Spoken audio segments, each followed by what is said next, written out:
नमस्कार. आज तुम्हा सर्वांचं परत नवीन रेसिपीमध्ये खूप खूप स्वागत आहे. आजच्या रेसिपीमध्ये आपण बनवणार आहोत कुर्मापुरी. कुर्मापुरीसोबत जी भाजी असते ती भाजी आज कशी बनवायची मी तुम्हाला सांगणार आहे. त्यासाठी मी इथे 1 वाटी भिजलेले पिवळे वाटाणे घेतले आहे. त्याच्यानंतर 2 बटाटे, फुलगोबी आणि शिमला मिरची घेतलेली आहेत आणि टमॅटो जे आहे ते नंतर आपण फोडण्याच्या वेळेस त्याच्यामध्ये टाकणार आहोत. हे सर्व भाजीपाला छानपैकी कट करून स्वच्छ पाण्याने धुवून घ्यायचं आहे. धुवून घेतल्यानंतर सर्व भाजीपाला एकत्र करून कुकरमध्ये एकत्र करायचं आहे. हे सर्व मी एकत्र कुकरमध्ये टाकून घेतले आहे. त्यानंतर त्याच्यामध्ये थोडीशी चिमूटभर हळद ही टाकायची आणि थोडंसं तेल टाकायचं आहे.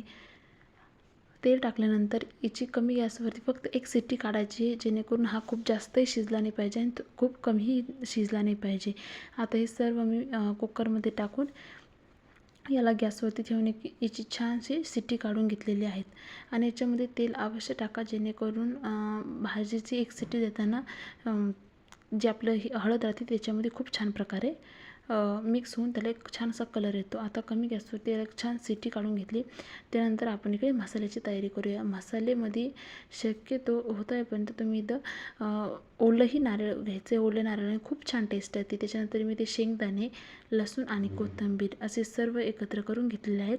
माझं जे ओलं नारळ आहे तर ते मी फोडल्यानंतर त्याला कॅरी बॅगमध्ये ठेवलं तर त्याच्यामध्ये थोडंसं लालसर तुम्हाला दिसतंय आणि त्यानंतर याच्यामध्ये 2 चमचे तेलही घाला. तीळ आणि नारळाची जी फ्लेवर असते, त्याची जी ग्रेव्ही असते, त्याने भाजीचा खूप छान सुगंध येतो आणि टेस्टही खूप छान वेगळी लागते. आपण जी रेग्युलर भाजी खातो त्याच्यापेक्षा वेगळी टेस्ट लागते. त्याच्यामुळे नक्की याच्यामध्ये ओलं खोबरं आणि तीळ घाला.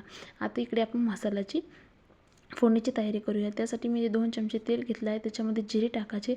जिरे टाकल्यानंतर तुमच्या आवडीनुसार सगळे मसाले याच्यामध्ये टाकायचे. मी याच्यामध्ये लाल तिखट, हळद, त्यानंतर धनेपूड, सब्जी मसाला होता थोडासा तोही टाकला होता आणि कांदा लसूण मसाला टाकून हे सर्व मिश्रण एकत्र छान तेल सुटेपर्यंत तळून घ्यायचं आहे.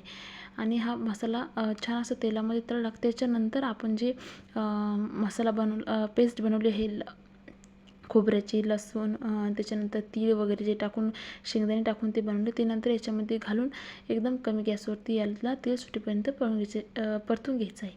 आता इकडे बघा मी 1 शिट्टी त्याची काढून घेतलेली. खूप छान बटाटा शिजलेला आहे आणि त्यानंतर वाटाणेही खूप छान, सर्व भाज्या छान प्रकारे शिजलेल्या आहेत. आता याला छान प्रकारे असं तेल सुटलं की त्याच्यानंतर याच्यामध्ये थोडंसं पाणी टाकून हे सर्व मिश्रण छानपैकी असं एकत्र मिक्स करून घ्यायचं आहे.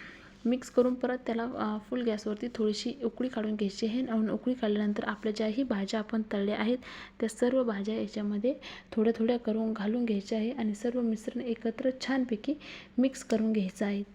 मिश्रण छानपैकी एकत्र मिक्स केल्यानंतर तुम्ही भाज्या अगोदर मॅश नाही करायच्या. जेवढ्या होईल तेवढ्या शक्यतो आपण जेव्हा मिक्स करतो तेव्हाच त्या हे होतात. त्यानंतर चवीनुसार मीठ टाकून एक छान कमी गॅसवरती उकळी काढून घ्यायची आहे आणि तुम्ही बघू शकता आपली भाजी एकदम छान अशी थिक झालेली आहे आणि त्याची टेस्टही खूपच छान लागते.